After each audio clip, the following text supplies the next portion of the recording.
Hello and welcome to what is going to be my first YouTube video. I'm going to use this channel to essentially just review films and TV in my own little way, but you have to bear with me with that bit because it's obviously the first time. I'm not doing something I'm particularly great at, especially in terms of editing and stuff, so it's going to be a little period where this stuff probably isn't the best of the best, but I hope it's still quite enjoyable and I do want to just have a bit of fun and get my opinion out there because I am right.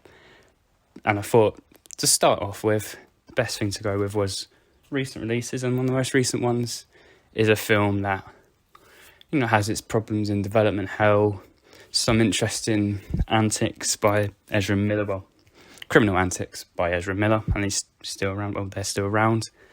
And then of course the rehaul within DC with James Gunn, the return of Henry Cavill, and then a week later the exit of Henry Cavill, and then other people like Ben Affleck, and I'm guessing now Gal Gadot will go in and out. But without further ado, this is my review of The Flash. And I will say, the DCEU or DCU, whatever they're really deciding to call it now, whatever it is, it's been a complete mess from start. From way back when Man of Steel was released to now, it has been an absolute nightmare of randomness, confusion, zero planning, trying to keep up with Marvel. And I think it definitely has a bit of the best of the both worlds. The goods. I think Wonder Woman is a solid film. Both Shazam films for me are solid. And even James Gunn's The Suicide Squad is definitely the best of the best, and it is a good film. And even his Peacemaker show as well is good. But then you move on to the not so great, and in fact probably some of the worst bits of cinema you could possibly watch. Batman v Superman, of course. Wonder Woman 84 is horrendous. Black Adam, and then the worst of the worst easily is the Suicide Squad, the 2016 Suicide Squad, which will forever and always give me nightmares. And then also I think it's good to point out that it seems like with this film they're kind of doing what they did with Shazam, where you get a solid horror director in, and in this in case is Andy Muschietti, and he's a good director. I think Mum is a solid start. It Chapter 1 is one of the better modern horror films we've had.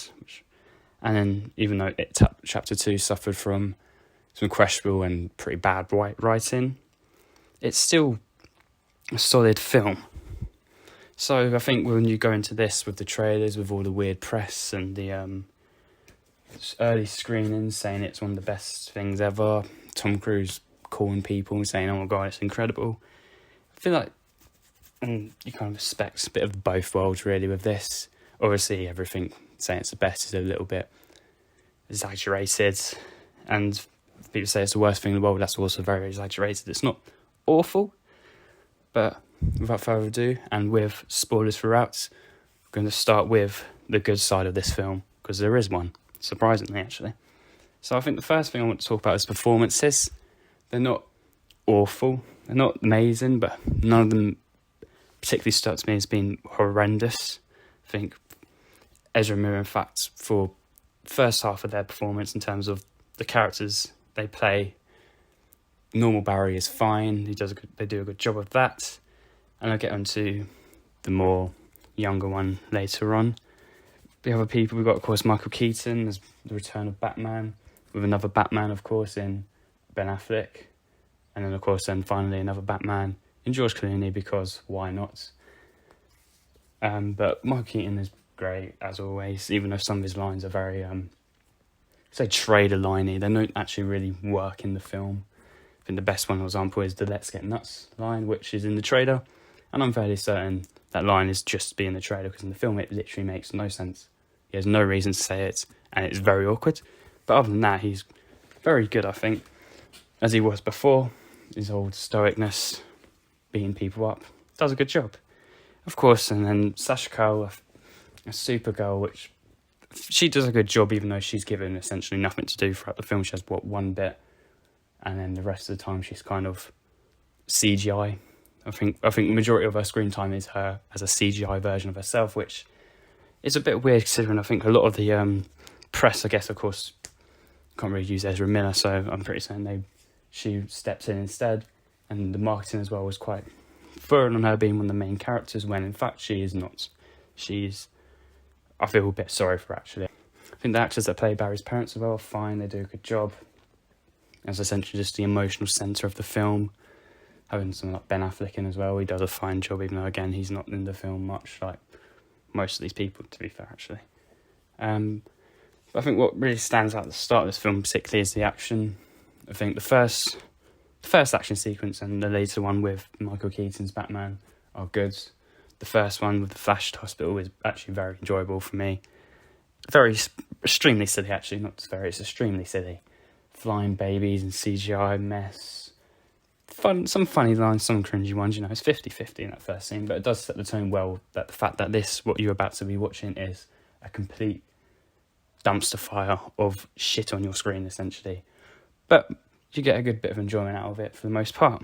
And then again, a little mini action sequence with Michael Keaton's Batman just beating people up is always going to be satisfying to me. And I'm not really going to complain too much about that, because it's just good to have Michael Keaton's Batman back for a bit, even if he is treated fairly poorly. I also want to point out that the cameos, again, there is one I like. I know it's been quite a contentious talking point, the cameos, because they are terribly handled and really poorly done, which is going to get into in a bit. But the one that really stood out to me was Nick Cage. He is one of the... I don't know how to describe Nick Cage, but it was extremely hilarious to see him on screen, even if his face was an absolute disaster fire of computer-generated bollocks. And I'm very happy to see him in that suit. It was really nice to see, actually. Again, in terms of the film, it doesn't really make much sense. Like, a lot of the cameos don't make much sense. And this one definitely really doesn't make much sense, but it is just nice and fun to see. And it gave me a very, very good laugh at that while that played out on the big old screen. But I think it's probably all the praise I can really give it. You know, it's not that good. So I think we're going to have to move on to, the fun bit. The good old bollock talking of the bad shits that this film is full of. So, of course, I'm going to start with the CGI, the computer effects, because they are horrendous throughout. I think there is a few bits and bobs that don't look awful. I'm trying to think back. I think the scene of the Barrys getting their powers, one getting their powers, one losing their powers, looks fine. The running looks horrendously stupid, and the fact that they can do that better on a CW show is embarrassing. The babies, like I said, it looked horrifying.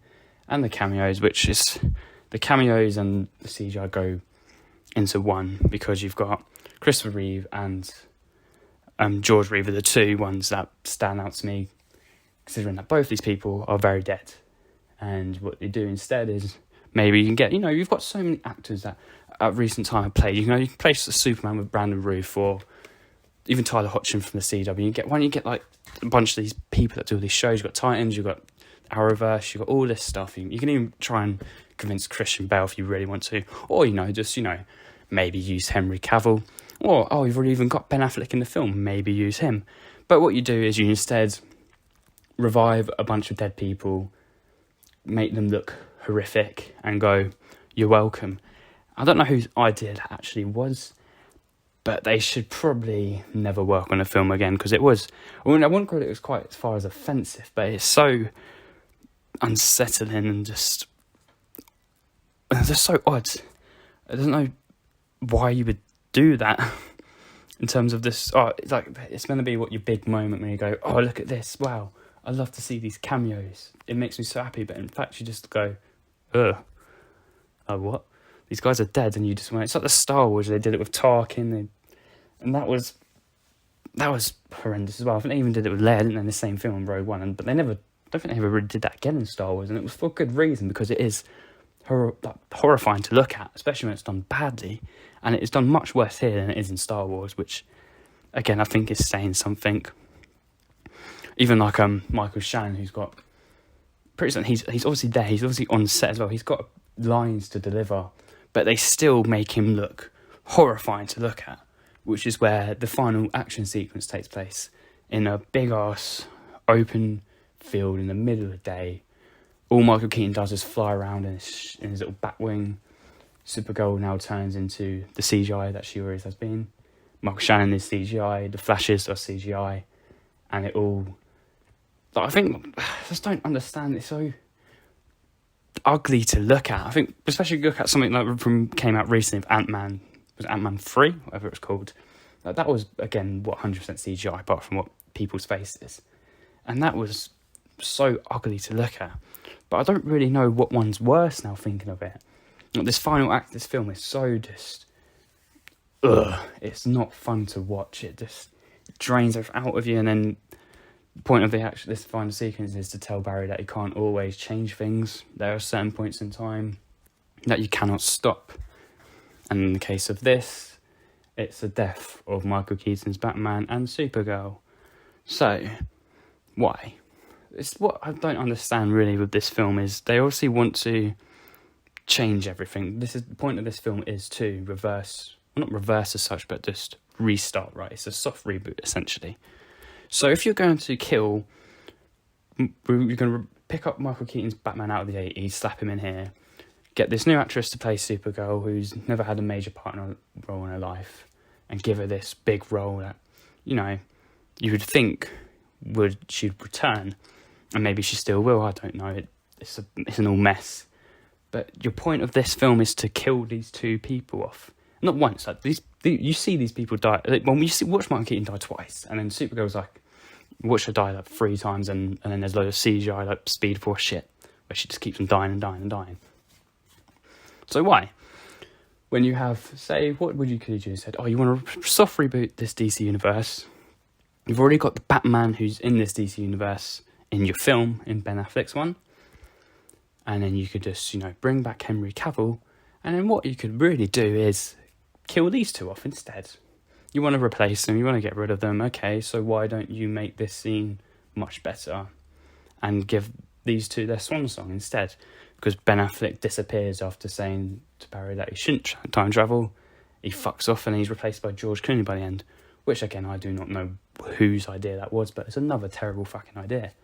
And then Supergirl just gets stabbed and stabbed again and stabbed.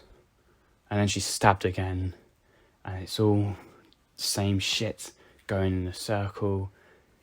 Batman dies, Supergirl dies, they talk about it. They die again, Barry's talk about it, they die again. And you just don't get what the point was of bringing these characters in when your end goal was to kill them. It makes not much sense at all. And it's a mess. It's such a mess of a film, but anyway, probably should have saved that bit to last because we've got the performances that aren't so much. So the second half of Ezra Miller's performance is a Barry that's a younger version, one before he gets his powers. And in the film, they essentially use this character to explain the Flash's powers to you, because you've got an established Flash, you might as well bring one in so the audience understands that he goes fast, even though he goes fast. And this Barry is not only used to explain to you what his powers are, but also to tell horrendous jokes again and again and again. He's there to annoy you. He's there to be a fucking pain in your ass. It's like, that's the thing. It's side of this universe that they go to is full of annoying people, really, apart from what Batman and Supergirl. Barry's friends are there. Thank God they're not in the film much, because they're a fucking joke. They're jarring as fuck. And then they're gone by, 50 minutes into the film. And then you're just stuck with these two Barrys. One's fine, one's not. And you just... God, you just want it to end, really. And then that's when you get into, Zod's now here. He's going to kill everyone. And he does kill everyone, because that's kind of the point. Because that's how the film really ends, of Zod going, this universe is fucked. There's nothing you can do to stop it. And then we have, what I'm assuming is, if you've ever watched the CW show, or the Flash CW show, season 3 includes like a version of, spoilers for the Flash, fucking hell. Includes I think his name's Savitar. He's like a different version of Barry who like time travels and shit. I'm guessing that's what they were going for, but it just has there's no emotional beats to this film, really. I guess they tried that at the end with Barry and his mum, but none of it feels earned.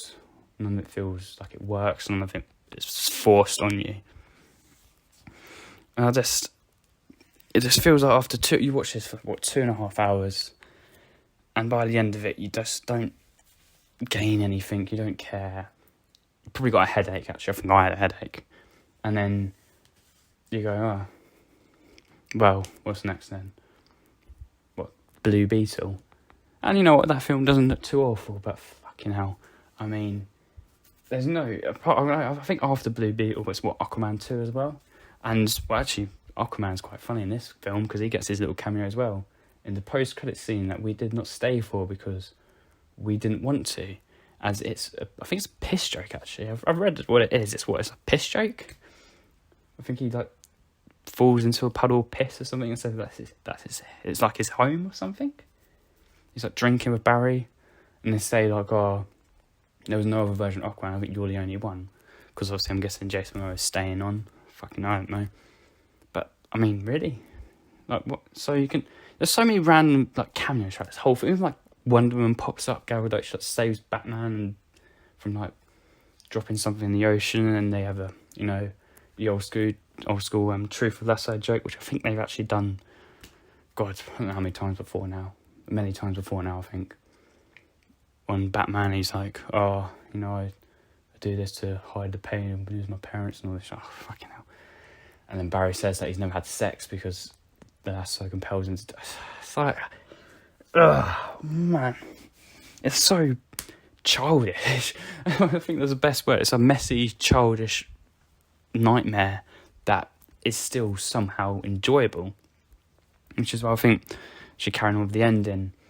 Like I said before, it's George Clooney pops up. Barry changes the future, even though he knows that he shouldn't. He's like, he changed the future first time. Saves his mum from dying, and it leads to all this shit happening. So what he does instead was the whole plot point. The reason why his dad can't get out of prison is because he doesn't look up when he's picking up this soup for his alibi. And what Barry, I think, does instead was he changes all this. He puts the soup onto the top row of this shelf, so his dad has to look up and his face is visible to the camera. Therefore, he gets free in the present, and I mean, he learns nothing. He's literally learns nothing from this film. He's learned nothing in the film. He learns fuck all. He makes essentially the same mistake, but this time instead of the world ending, fucking George Clooney pops up as Batman, as Bruce Wayne. And I had a little read of this. Apparently they shot a few different endings for this one, and one of them included Bruce Wayne as Ben Affleck's Bruce Wayne, Wonder Woman as Gal Gadot's Wonder Woman, and I think even Sasha Calle's Supergirl was in the same ending, and they all popped up instead. So I was looking at some of the trailers last night, and I'm fairly certain one of the shots includes what would have been an ending with Supergirl in it. And I don't understand why it was decided to change it to Clooney instead, because he's obviously not going to fucking come back, is he? God, I wonder how much they paid him for that. Fucking hell, God. I mean, yeah, it's just a hot mess. Everything runs. Some parts of it just go on for too long.